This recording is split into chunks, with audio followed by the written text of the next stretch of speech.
All right, welcome back. Hey, how you doing, Zach? What's good out I'm there, buddy? good. Back in town from the Ryder Cup. We lost. Nice. We lost, but had an awesome time. You know, it's funny because I don't get out often to courses out of Florida. We finally get out of state and start to experience the elevation. It's just totally different game with golf. So a lot of fun. What was the weather like up there? Man, it was great. It was overcast every day. It was a high of 80, which we don't hear about here in late September, early October in Florida. It's still basically just summer here. So they're starting to change at least. It looked like it got pretty spicy up there, man, with the competition. Yeah. It got pretty intense. I mean, it's a New York crowd. So there's expecting to be already some fireworks to begin with, but once you add in that New York element, I think it drives it a little bit more. But no, it was a lot of fun. How about you? What's new with you, man?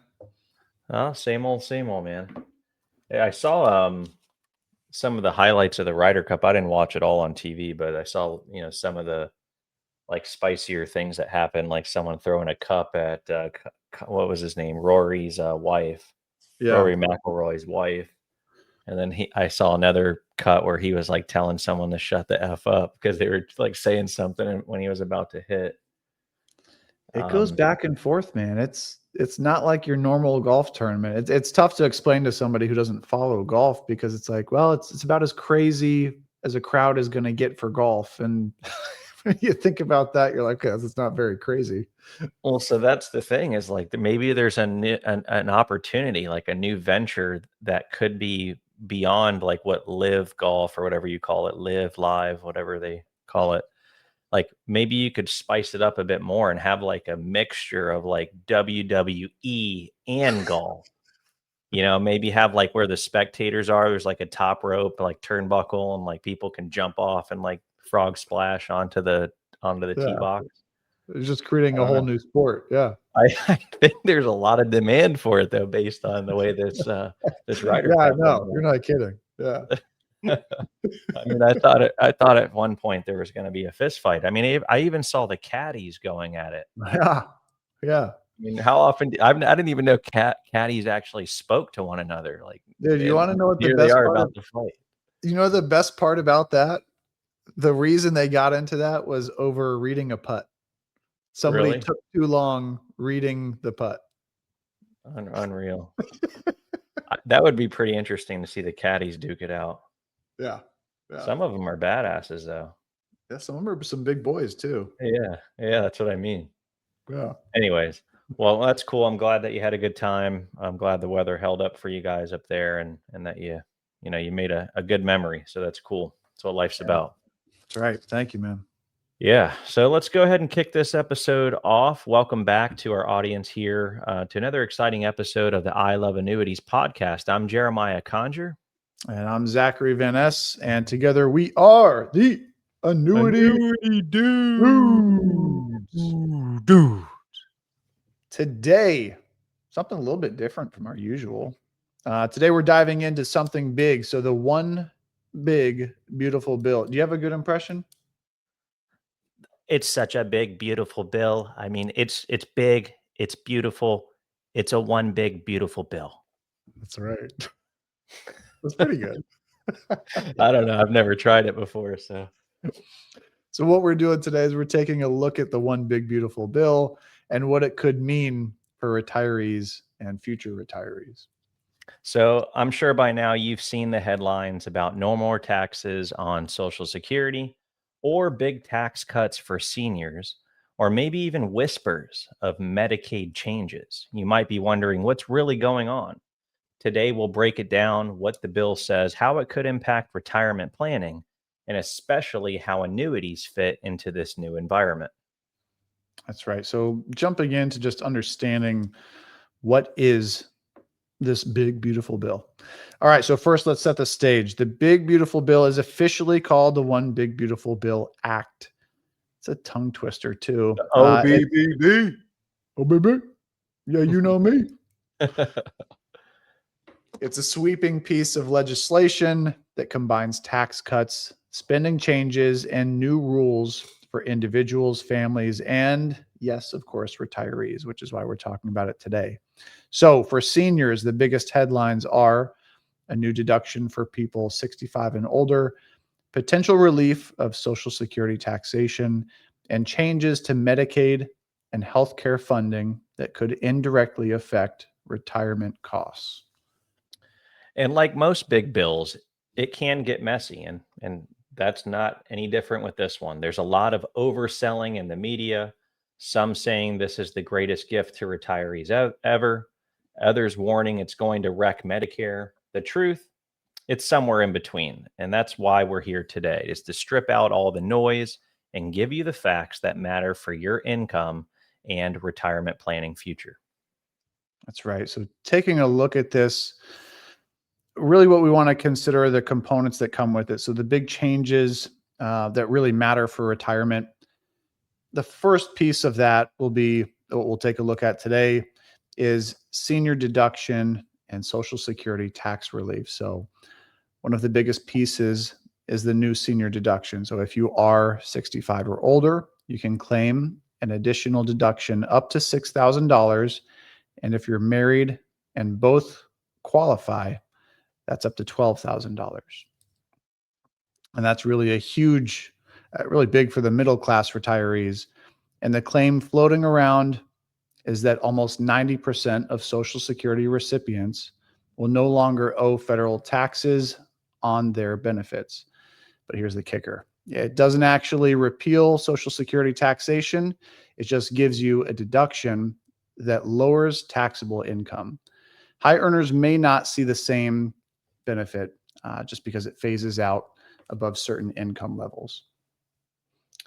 That's right. And then one of the other big changes here is in regards to Medicaid, Medicare, and health coverage changes.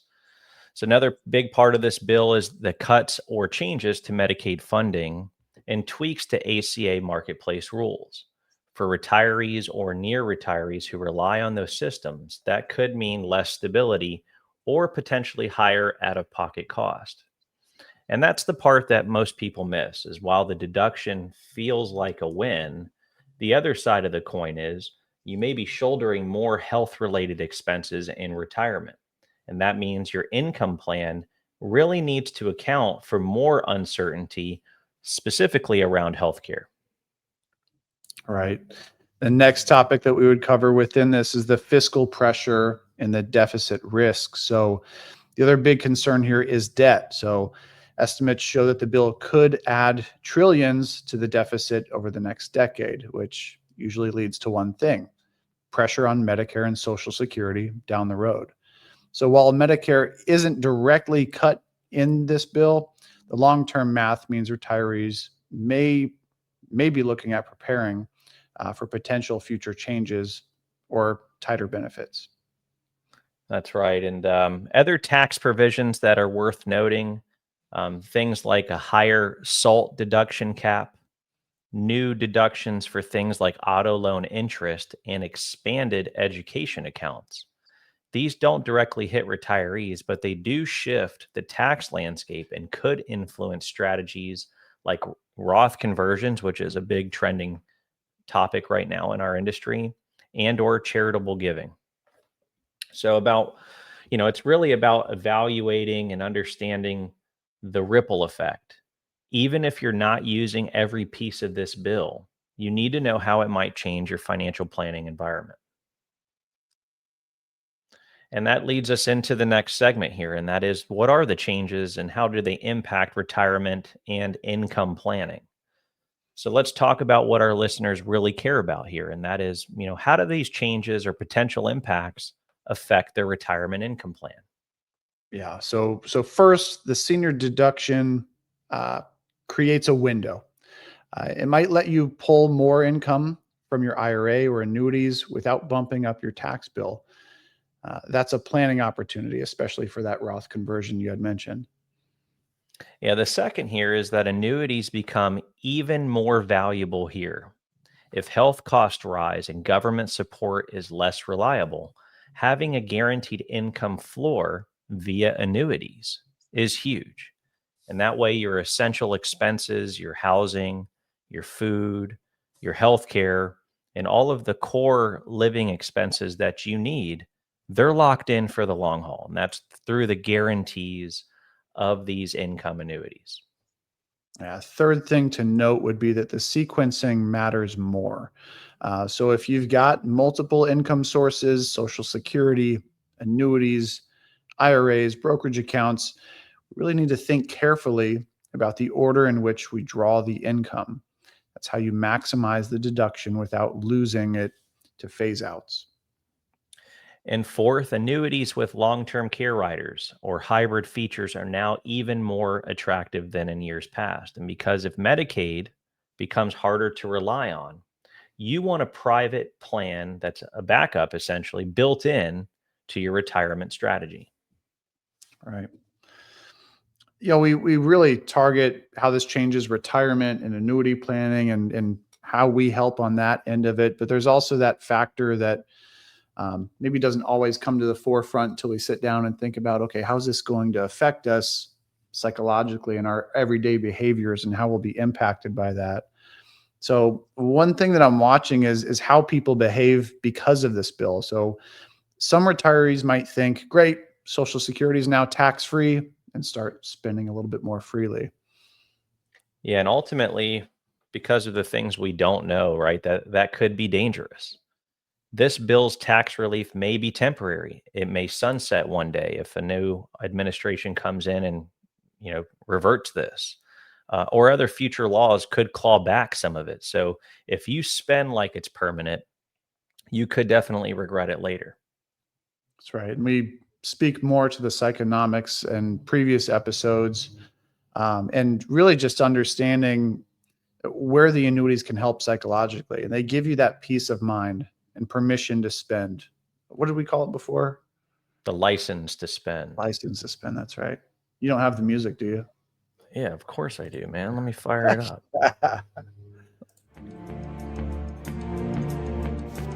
License 007, license to spend. By the way, feel free to audition for the new 007. We haven't found anybody yet.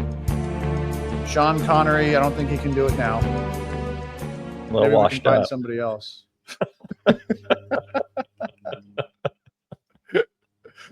Oh, man. Speaking to that psychology and annuities and how they can help, they give you that peace of mind and the permission to spend because you know the essentials are covered, and that's giving you that baseline of income guarantee.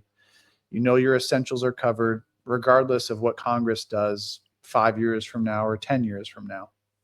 It's interesting, man. I was thinking the other day, before I got started in our industry, which, really blessed to have found the financial services industry because it just aligned with everything that I love about life and about business and being able to help people with these complex, subject matters, but also being able to give back in a way that really provides a lot of peace of mind in someone's future.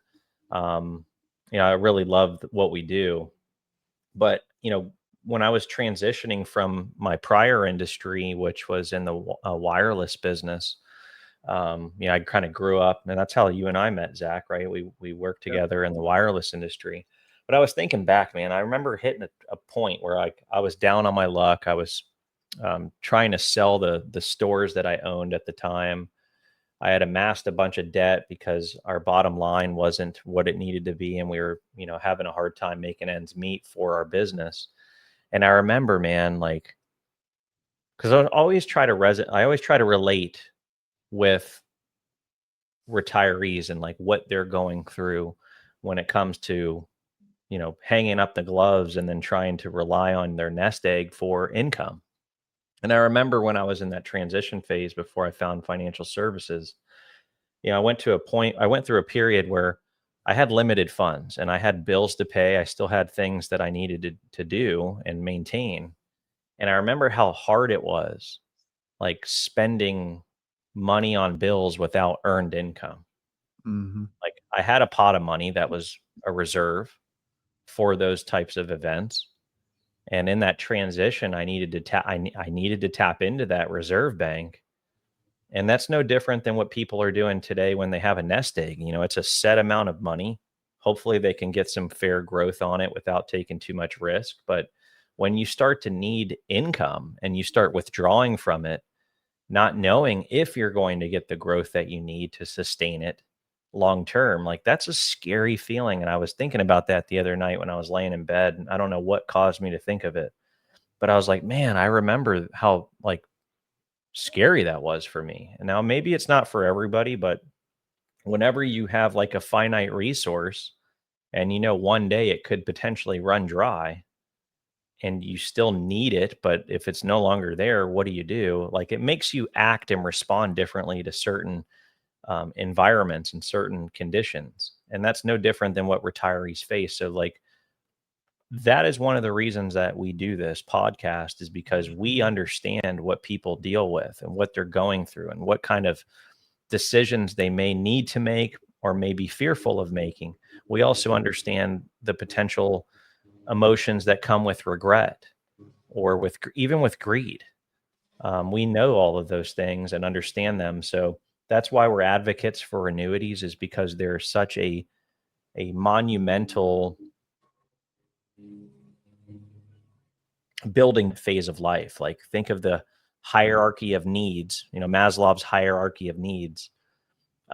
We associate that pillar, or a pyramid rather, as like the hierarchy of retirement needs. And the foundation is income, because everything that we do in our life revolves around income. If you don't have income, you don't sustain lifestyle.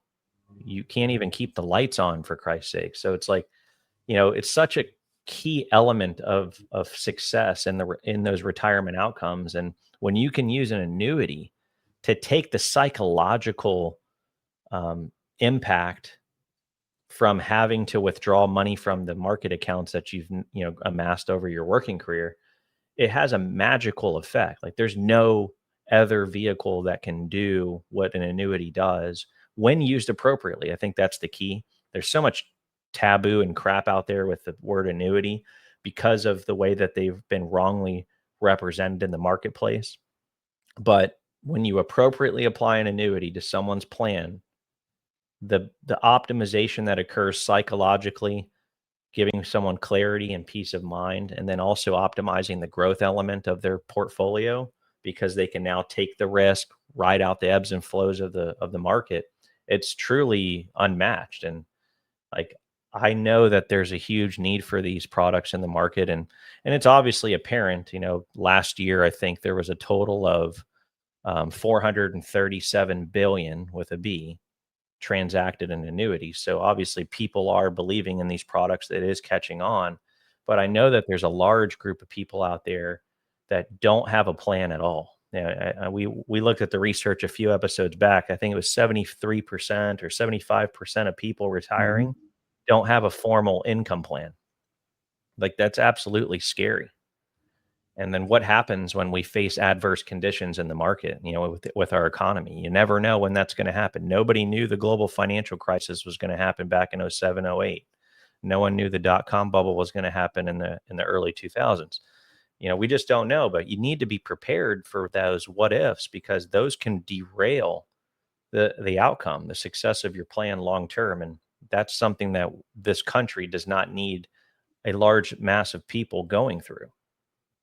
I mean, that would be devastating. So It anyways, is interesting, just because you bring up the point about, when I think about how this is helpful for a retiree, I think about that lifetime of income component, and I think, man, some of the concerns someone might have is, okay, putting this premium into an annuity and committing, okay, this is going to do its job of giving me a paycheck for the rest of my life. Well, how long am I going to live? Am I going to get my money back out of this? Am I going to be well enough to be able to get this? And, I look at it, to your point, you look at it through our own version of our lens and how we could see it, and putting ourselves in those shoes, and think to myself, like, man, if I'm making that commitment to myself to put X dollar amount for a lifetime of income, I'm going to be eating well.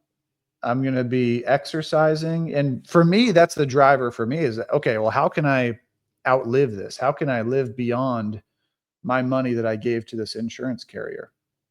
Because I want them to be giving me more back than what I put into it. Yeah, so you kind of want to factor in or calculate what's that break even point Right. to where it's truly a return on investment. But I think sometimes that's also the wrong way to look at it. The way I look at it is, hey, if that ever happens, which it will, if you live a longer life, there will be a break even point. Generally, right now, looking at the products, the average break even point's usually like 15 to 16 years. Um, Sometimes it can be sooner, but that's not factoring in that, in most of the income products we work with today, you still maintain that account value. So you still have balance on that side of the coin too. Right. So, the break even point isn't as, it isn't as necessary because you still maintain control over the principal. Oh no, and So, what I'm getting into more so is the psychology behind how I can keep myself healthier for an extended amount of time. I look at the byproduct of okay, I've got this guaranteed paycheck coming in. Well, I want to keep getting that, so I'm going to maintain my health that much more I got so you. that it keeps Well, coming into me. and there's actually research that shows that people with a pension and or a lifetime income annuity live longer. And that could be why, Right. right? That could be why, as they want to get their money's worth. And so they maintain Yeah. their health better. I really think it's just because of the lack of stress that they go through over that period of time. They're not going through as much stress from the economic side of things. And that's Right. what contributes to someone's well-being. Yep. Yep. The other thing too is like if we all knew how long we would live, it would be so much easier to plan, right? I mean, the average age for a male in the United States is about 76 years of age, years of old. And then for females, it's 81. Yeah. So if we just built a plan to cover up to that point, that's not enough because what we know on actuarial tables is, 50% of people are going to live past those average ages. Yep. And that's the hard part is you just don't know when your expiration date is going to be. What I can tell you though is like the way that I look at things, especially with all of this advancement in technology and especially AI and what impact it's going to have on someone's healthcare in a positive way. There's chances, I mean, they're talking about people living into their hundreds now because of advancements. And I don't know. I mean, it looks like it could possibly happen. And if that's the case, man, we need money to be able to live that long. Yep. And Yep. if you can take a big risk off the table by securing that foundation of income and allowing your growth assets to then be your inflation hedge, like that's just a magic combination. Like that, it just makes so much sense when you really think about it. And a lot of people out there think that, oh, well, if the S&P does what it's done the last 10 years, which is around an average of 10% a year, if they pull out 4 or 5%, they're going to be fine. That doesn't factor in for sequence of returns risk. It doesn't factor into to the point that are you that disciplined that you can leave your money set in that market, even when it's going down, while Mhm. also taking out income. What we find is that most people can't do that. When you are relying just on that nest egg as your primary source of income, along with Social Security, and you're aggressively invested in the markets, and then those markets go down and we hit a recession, majority of people, I'm talking over 90% of people pull out. And then we did this research on this, remember in the Dalbar Yeah. studies, Zach, that when those people get out of the market, they also time getting back in poorly and they miss all the big gains. So then they create this compounding effect of losses. And that's a recipe for disaster. So what I urge people to do is look at how much income $1 going into an annuity can generate you for life and for your spouse for that matter if you structure a joint life versus keeping your monies in the market and using the 4% rule. What I'll tell you is that right now the payout rates, the payout factors on a dollar that goes into an annuity is going to pay out depending on your age. The older you are, the higher it'll be. But on average, in our demographic, we're talking 60 years of age to 75. But your payout rate right now is going to be anywhere from 7.5 to as high as 10%. on every dollar that goes in. And that's huge. That means, if you look at the 4% rule, an annuity can give you over double the amount of income, and you don't have to use as much money. Yep. So let's say you have $1 million portfolio. You're one of the IRA millionaires or 401k millionaires. And a 4% withdrawal off $1 million in the market's $40,000 a year. Well, if you can take 500,000, you can get that same $40,000 a year. It's half the money because of the double payout rate that an annuity provides. The way the annuity provides those double payouts is through what are called mortality credits. There's no other industry in the world that can offer mortality credits. Only insurance companies can offer mortality credits. Mortality credits is because they understand actuarial tables and actuarial science and apply it to the product. And they know that some people are going to live a shorter life than the average. Some people are going to live above the median age. And because of that, you get mortality credits. The people that died off early, not to be insensitive towards that, but they're helping you out. They're giving you more mortality credits because they didn't use all of theirs. And that's the way the insurance company works. And when you look at that, so if you can take half the amount of money to get the same 40,000 in that $1 million scenario, what happens to the other half?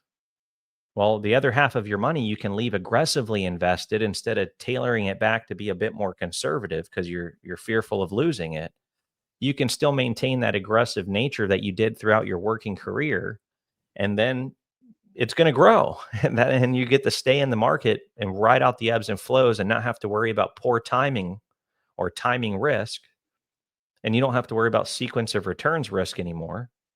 And it's just a magical combination when you combine those two together to make a holistic approach to retirement income, because it's going to address longevity. It addresses sequence of returns risk. It gives you so much more peace of mind and clarity on your financial future. But then it maximizes the growth assets in the portfolio still. And those grow over a long 20 or 30 year horizon. And now you've got a big legacy or a big rainy day fund or a big charitable donation one day. Or you can live better than you ever have because you've got this bulk of money that you truly don't need to rely on for income anymore. And now it's do whatever you want money. So I don't know. I just wish people would understand that concept more.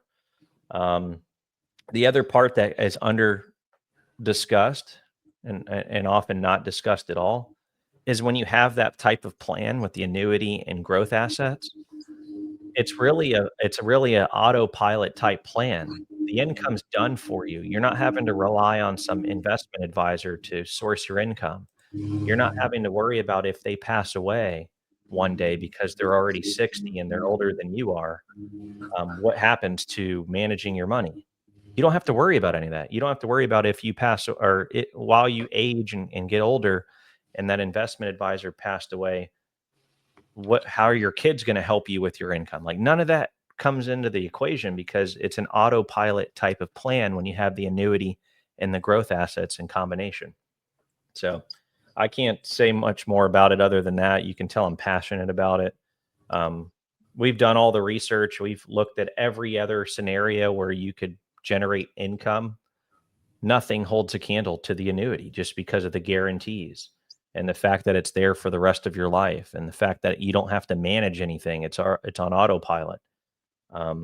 It's the most simplistic way of approaching it while also optimizing. It's just a win-win. Yep. Mic drop.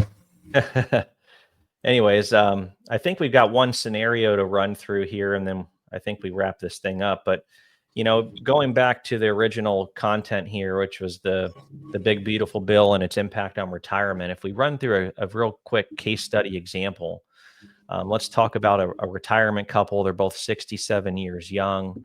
They're currently receiving $40,000 in Social Security, $30,000 from IRA withdrawals, and then an annuity with a lifetime income guarantee that's given them another $20,000. Before this big beautiful bill, part of their Social Security was taxable. Now with the new deduction, much of that income may fall below the taxable threshold, and that's a true win.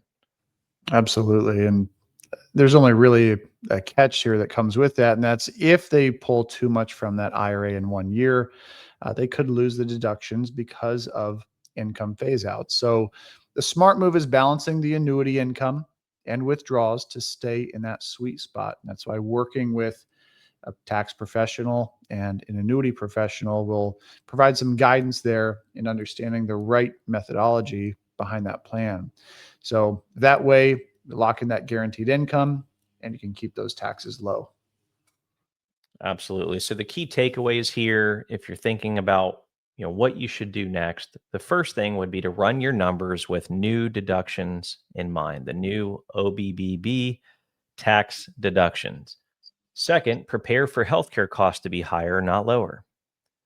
Third would be to rethink your mix of guaranteed income through annuities versus investments. And finally, last but not least, stay flexible. That's the biggest thing here is, sometimes these big bills come out. There's a ton of stuff that they have in them and that impact our future, but it's not a permanent thing. These laws change, and they most likely will change when new administrations come in. That's kind of the MO, right? A new administration comes in and they completely tear up what the previous administration put in place.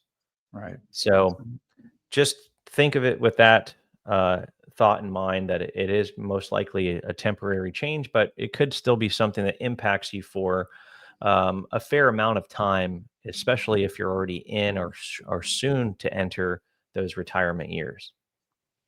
Yeah. And ultimately, just look at this as an opportunity to strengthen your retirement plan. It is no excuse to ignore what's coming or be complacent about what this bill can do or can't do. Look at this as an opportunity to optimize your planning for retirement and what that future looks like. For sure. So, if today's episode sparks some questions about your retirement plan under this new law, that's exactly why we created our multi point annuity inspection process to help you compare and choose the right annuities in today's changing environment. We'll take you through a very informative education and transparent process. Put the entire independent annuity marketplace in front of you with your own eyes so that you can see what's available, how these products work, what are the mechanics and methodologies behind them, and then be able in real time to compare and ultimately choose the annuity that you see and understand to be the best one for your needs. And obviously we provide a hand-holding approach, a white glove service and support to help you make that informed decision. But in order to do that, you have to take the first step. If you're interested in doing that, you can visit our website at annuityassociation.com, or wherever you may be watching this episode. In the show notes down below, there will be some unique links that you can click on to schedule a free annuity discovery meeting. You'll meet with someone like Zach from our team, or maybe you're not just quite yet ready to speak with somebody, but you're really wanting to research what's available from the income annuity marketplace. We can send you a free report. There will be a unique link to request that. It'll ask you a few questions about your situation, and then we can curate and customize that report specifically to your situation to help you get some clarity on which annuity options to consider. So if you're interested in doing that, we'd love the opportunity to serve you. We are a fiduciary annuity advisory firm. We follow the best interest standards. So sometimes that even means that an annuity isn't right for your situation. And that's our mission, is to help you determine that. So if that's the case, we have no harsh feelings. We'll let you know that, hey, this isn't the right path. But if it is, we're going to give you the best educational experience on the market to put you in the position, in the driver's seat, to make that important decision of your life and in retirement. That's right. That about wraps it for us. Another fun one. Welcome back for me. We're wrapping it up. All right. Well, thank you for tuning Another one in. down. This is the I Love Annuities podcast. I'm Jeremiah Conger. And I'm Zachary Van Ness, and together we are the Annuity Dudes. Dudes. the Annuity Dudes. Signing off.